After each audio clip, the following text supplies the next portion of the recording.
I almost forgot to say, I started a Patreon account, so if you want to see more content from me and you want to support me even further, then go check out my Patreon. The link will be in the description. If you choose to support me, thank you so much. It really means a lot. I'm so excited to post more on there and just, get a little closer to you guys, be a bit more unfiltered, and just have a good time. So yeah, go check it out and on with the video. Hey everyone, so I've been getting a lot of requests to do a video about spirituality, and I think it's interesting because I've never actually talked about spirituality on my channel before. Like I don't think I've ever said that I'm spiritual or that I practice anything spiritual, but I don't know, I guess you guys picked up on the vibe. Maybe it's because of the crystals, probably. But yeah, I figured why not talk about it. I'm gonna do this kind of Q&A style because spirituality is such a broad topic, so I wanted to hear what you guys wanted me to talk about, and I got plenty of questions, so let's just get into it. What does spirituality mean to you? Spirituality to me is just kind of like a guide. I kind of view it as religion in a way. I'm not religious necessarily, but just like religion, spirituality serves as kind of this guide to life on how to be a good person and how to treat yourself right. Spirituality has been a great thing for me in terms of mental health. A lot of my confidence has actually come from spirituality. To me, spirituality is just the belief in something bigger than me, not necessarily God or a specific entity, but kind of just this all-encompassing energy that we all possess and everything in the universe. What inspired you to start your journey? What inspired me to start my journey? Well, I'd say my first encounter with spirituality was through religion. I used to go to church when I was a kid, but my family wasn't too religious. We went for a few years, but it wasn't anything that was necessarily forced on me. And then after a while, I stopped going to church and I questioned my beliefs about God. And for a while, I was atheist or agnostic even. I wasn't really 100% sure. I didn't think about spirituality or religion for a really long time. But I remember when I was about 11 years old, I learned about Buddhism in one of my history classes. And for some reason, I was just really drawn to it. It just really resonated with me. I liked that it wasn't necessarily a religion. It was more so a philosophy and just a way of life, and it talked about, karma and reincarnation and how the energy that you put out into the universe is what will come back to you. I read a couple books about it and I was really into it and even identified as Buddhist for a couple of years, but I don't really identify as Buddhist anymore, although I do love some of the practices and principles of Buddhism, and I still believe in things like reincarnation. Moving on from that, I didn't really start getting into spirituality heavy until I was in high school, around the age 15. I think what kind of triggered my interest in spirituality and what inspired me to just dive really deep into it was The Power of Now by Eckhart Tolle. That book is all about the ego and detaching from the ego, and that book really changed me and really changed the way that I view life and myself and my ego. I also had met a friend who was really into spirituality, and meeting this friend really pushed me to embrace spirituality and learn more about it. He was really into crystals, and I remember he was talking about indigo children, and he told me that I was one, and I didn't know what it was at the time, and I looked into it, and I did kind of relate to a lot of the things that I found out about indigo children. And it's funny because throughout my life, multiple people have told me that, so I guess I am. I don't pay too much attention to those spiritual labels like indigo children or rainbow children or even being an empath, although I do think I'm a very empathetic person. I don't know, to me, it seems a bit self-righteous or something because I feel like it makes me sound like, oh, well, I'm better than you because I was just born with my third eye open and I'm just like this. I'm just the friggin' Buddha, which is not how I feel at all, and I'll never be the Buddha, nor do I want to be. Ever since I met that friend, I started reading more about it and started meditating more, and I also was really into yoga, and I've been into yoga since I was like 10 or 11. My dad took me to yoga classes with him every week, and I unknowingly was getting in touch with my spirituality because yoga is a very spiritual practice, and having that background in yoga made finding my spirituality and finding my inner self a lot easier because I had already had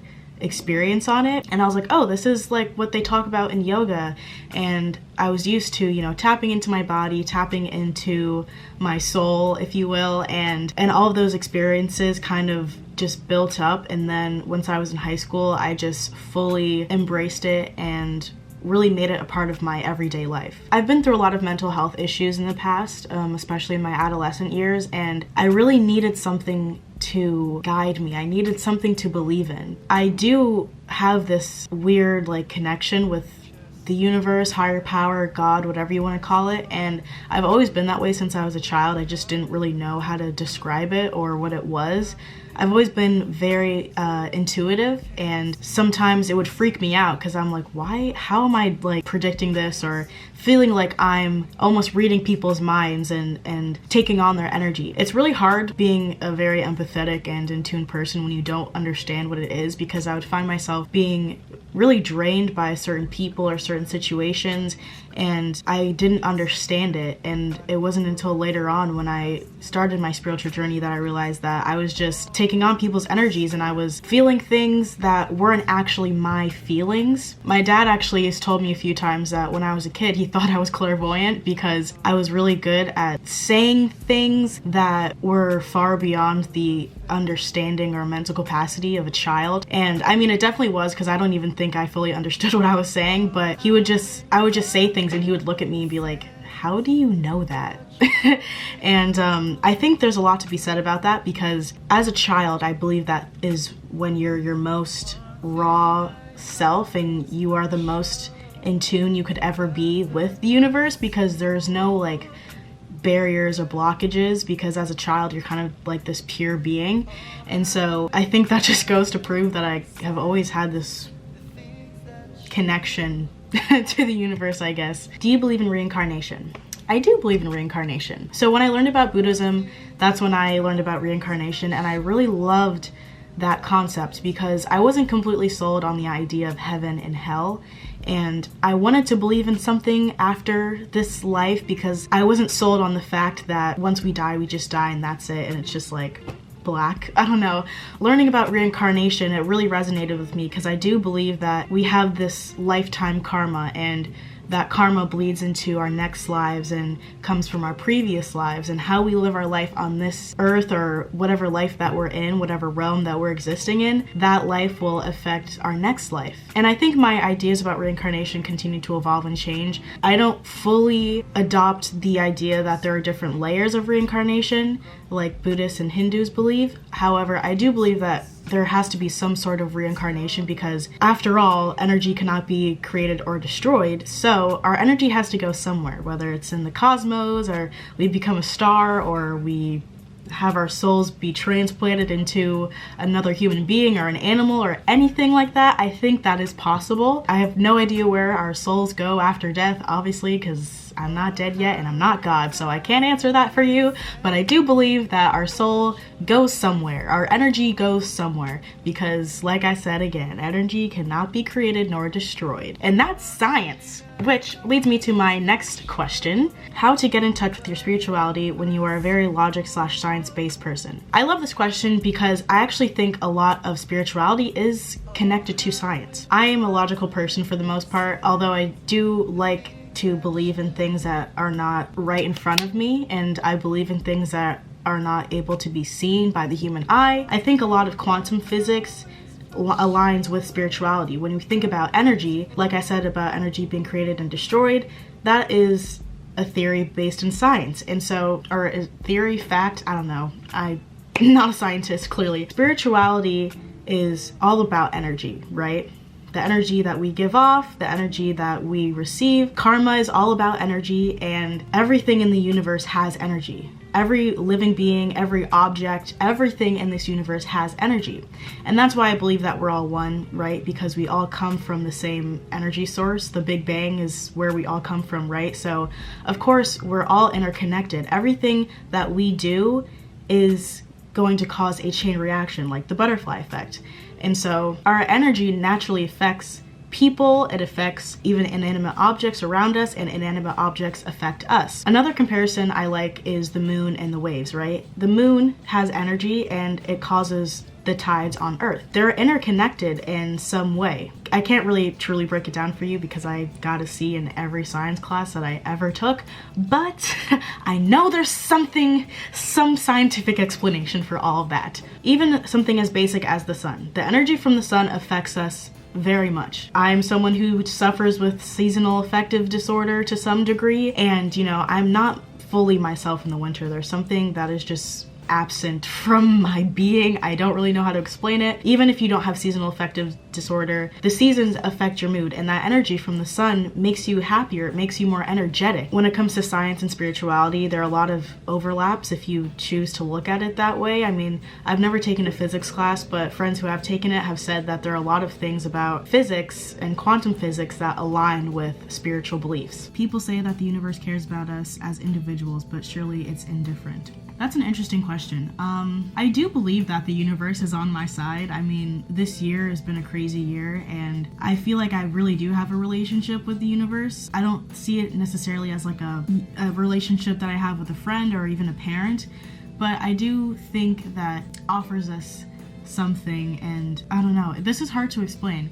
I don't know if I would go as far as to say that the universe loves me as an individual being on this earth. Like, the universe isn't like, oh, Madison, you're my favorite. I love you. You're the best. I think the universe is just like a guide, and if you show the universe love, it'll show you love back, or it'll just reflect that energy, if that makes sense. Yeah, this is an interesting question, but I think whatever energy, whatever intention that you put into your belief systems is what you'll get back. Something will only work for you if you believe it. You know what I mean? It's the same thing with religion. God is only real to those people who actually believe in God. Therefore, those people who believe in God benefit from their relationship with God because it's a part of their lifestyle, it's a part of who they are, it's part of how they live their lives. Can someone be both religious and spiritual, or do they conflict?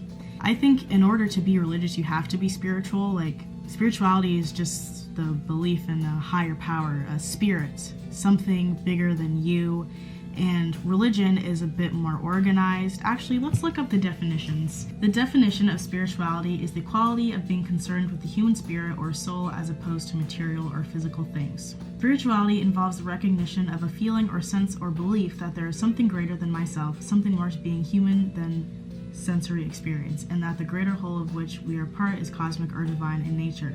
An opening of the heart is an essential aspect of true spirituality. And religion is the belief in and worship of superhuman controlling power, especially a personal god or gods. So the main difference between spirituality and religion is that there is a god or some sort of worship involved. I don't think worship is necessarily a part of spirituality because there's no figure necessarily to worship. I mean, I guess you could worship the universe, but I don't really hear that very often. But I think in order to be religious, you need to have spirituality, because spirituality is that belief in a higher power, and, well, religion is all about that. But you can be spiritual without being religious.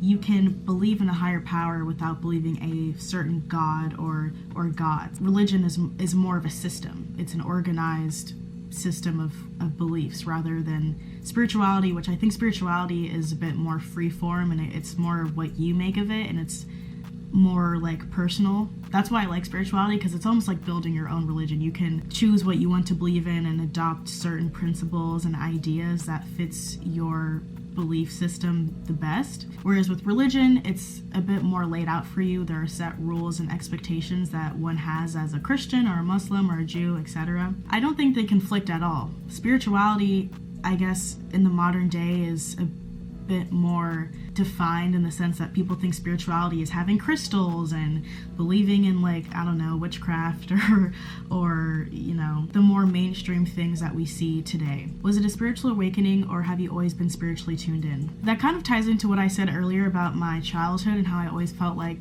I had this intuition, this connection to something bigger than me. And to that, I would say, yeah, in a way, I've always been in tune, but I definitely think I went through a spiritual awakening for sure, because once I really got into it, I feel like I just tapped into something so deep and so new and different, yet so familiar at the same time. But I definitely think I had a bit of a spiritual awakening for sure, and I feel like I'm constantly awakening, if that makes sense. But my biggest spiritual awakening was definitely in my teen years, more about crystals. Crystals are fun. I feel like crystals are like a gateway drug to spirituality, if that makes sense. It's not the end-all be-all of spirituality, but I definitely got into crystals at the very beginning, and that kind of helped me explore spirituality and energy and things like that. I still like crystals, of course. I still wear them. I have some on my hair and I have one on my necklace, but I definitely am not as into crystals as I used to be, just because I feel like, I don't know, I wouldn't say I don't need them, but it's not like what's most important to me, and it's not what truly gets me to like a spiritual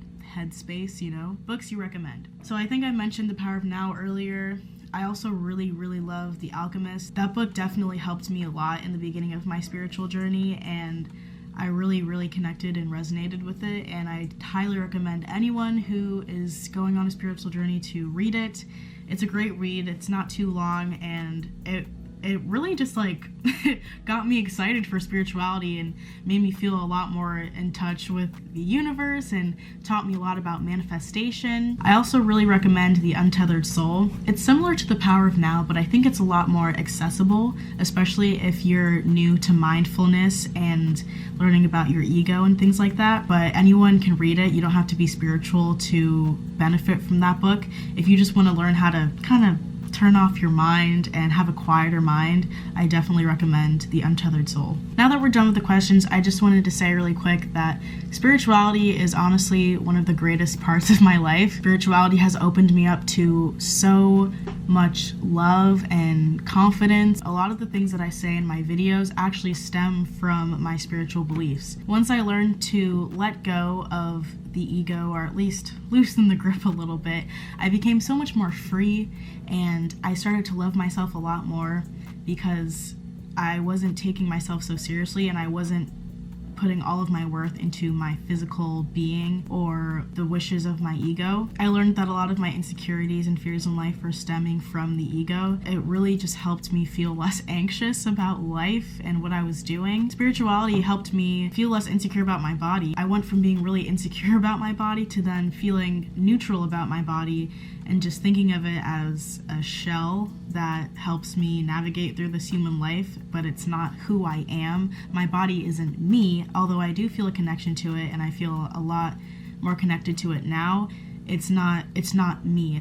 It's my flesh prison, if you will. And I've gone from being neutral to being very positive about my body. I love the way that I look, and I love expressing myself in my physical form. So that's not to say you shouldn't feel any connection to your body, but I think looking at it in a more neutral perspective will help you release some of those insecurities. Realizing that we are all connected in some way has made me feel a lot more grounded and less alone, because even though I may feel alone sometimes and I may feel lonely, I know that I am a part of something bigger. I am a piece to a puzzle. I may be a small speck floating in the universe, but that doesn't mean that my life is meaningless. In fact, it comforts me because I know that I don't have to take my life so seriously, but I can also make this life what I want it to be. There's so much power in your thoughts and your mind, and you can truly make your life whatever you want it to be if you just put that energy out there and you think positively. Oh, I almost forgot to talk about shadow work.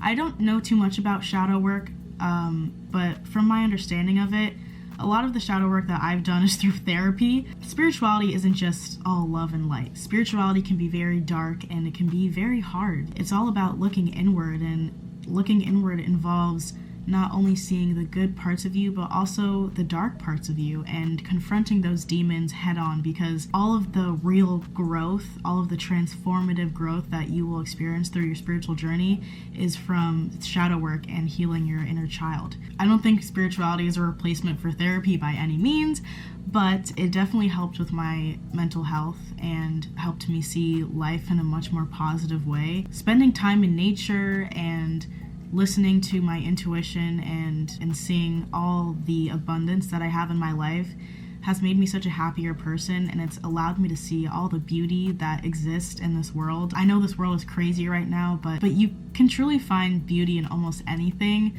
Life is really beautiful if you want it to be and you want to look at it that way, and I choose to look at it that way because I'm a lot happier because of it. Nothing is all good and nothing is all bad, but focusing on the good never hurts, and accepting the bad is necessary. That's all I have for today's video. There's still so much I could talk about spirituality and go more in depth in, so maybe I'll do another video in the future, but until then, I hope this helped you. I hope you enjoyed this and you got something out of it, and I wish you all luck and love and light and joy and all those fun things on your spiritual journey. It's a great thing, and I'm very proud of you for going down the path of enlightenment.